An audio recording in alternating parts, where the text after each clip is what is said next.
Alors, cher Mbaou, on s'achemine vers les examens de fin d'année. Hein, on va prendre le plus célèbre parmi eux, le baccalauréat. D'abord, avant d'entrer en profondeur dans le bac 2025, parlons de cette fraude au bac blanc. Hein, relevé au lycée Blaise Diagne et de la vaste fraude d'une vaste échelle. Est-ce déjà un avertissement pour le bac du 1er juillet prochain? Oui, c'est un avertissement et c'est une question récurrente, un fait récurrent qui vient chaque année.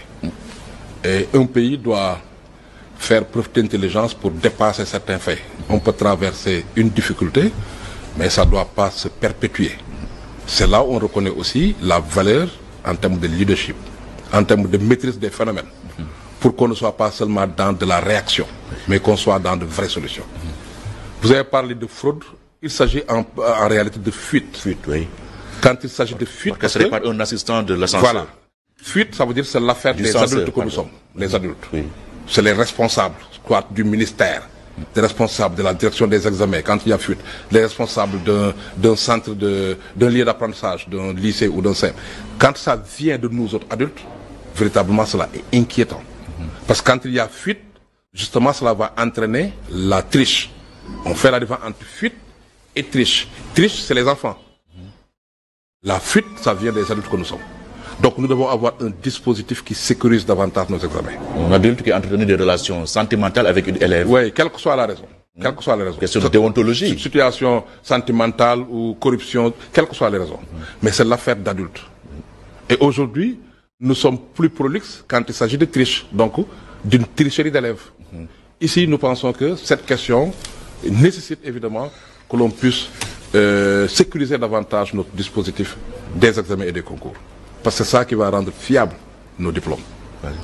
Heureusement que c'est arrivé, heureusement entre guillemets, c'est arrivé dans un baccalauréat blanc. Il faudrait qu'on tire rapidement les leçons pour faire en sorte que cela ne nous arrive pas dans les autres.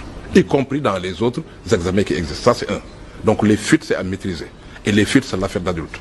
Maintenant, c'est différent maintenant de la triche. La triche des élèves, qui est aujourd'hui facilitée par l'avènement du numérique, avec le téléphone portable. Mais ensuite, la paresse, je parlais de l'intelligence artificielle, qui fait que maintenant les gens veulent tout avoir avec peu d'efforts. Même nous autres adultes. Vous voyez des adultes qui font le discours avec l'intelligence artificielle. Nous commençons à être des robots. Nous refusons de réfléchir. Et cela pose problème. Donc il faudrait évidemment que cette question soit maîtrisée. Pour ce qui est des élèves, je le disais hier seulement, parce qu'on a eu une rencontre préparatoire des examens et concours. Je rappelais simplement, oui, en plus des sanctions, il faut surtout que nous autres adultes, qu'on ait un dispositif qui les aide à ne pas tricher. Nous, moi, quand j'étais élève, ce qui était interdit, c'était les calculatrices en classe. On n'a jamais eu de cas. Parce que les surveillants d'alors prenaient les dispositions pour que les calculs. Aujourd'hui, le meilleur jury, le meilleur manager, c'est celui qui aura zéro triche. Parce qu'il aura pris des dispositions anticipatoires, préventives, qui permettent à chaque enfant de ne pas venir avec ce qui est interdit, son téléphone. Ça peut commencer à la maison. Depuis la maison, le parent a une responsabilité. Oui. Les responsables, le parent a la plus grande avec son portable. Tout le monde a une responsabilité. Nous avons une responsabilité, nous devons communiquer davantage, nous en tant que société civile. Les enseignants ont une responsabilité. Ils doivent préparer les enfants. Quand ils les préparent à l'examen, quand ils les préparent en tant que candidat, il les prépare justement sur les interdits. La famille a une responsabilité qui devra aussi vérifier est-ce que le parent... Mais ça ne suffit pas. Il peut vérifier, ne pas voir de portable. Les enfants sont associés et après ils récupèrent le portable en cours de route. Le jury ou l'organisation a une responsabilité.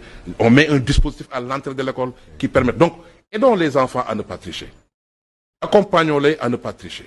Montrons-leur qu'il est plus facile d'apprendre, de réussir que de tricher. Faisons en sorte que l'examen ne soit pas un stress qui pousse à tricher. Parlons-en autrement. Montrons-leur, ayons un système, un dispositif d'évaluation qui permette aux enfants, quand ils vont à l'examen, qu'ils se disent qu'ils ont plus de chances de réussir que d'échouer. Voilà ce qu'il faut changer pour nous en termes de paradigme. Ici, dans la tête, registre de pensée, c'est ça qu'il nous faut réinterroger. Maintenant, nous autres adultes, il n'est pas tolérable qu'il y ait des fuites qui viennent de nous autres, quelle que soit la nature, quel que soit le motif. Et quand ça arrive, il faut sanctionner. Il faut fortement sanctionner. Parce que justement, de ces fuites vont naître encore d'autres triches. Et cela va évidemment perturber tout le temps.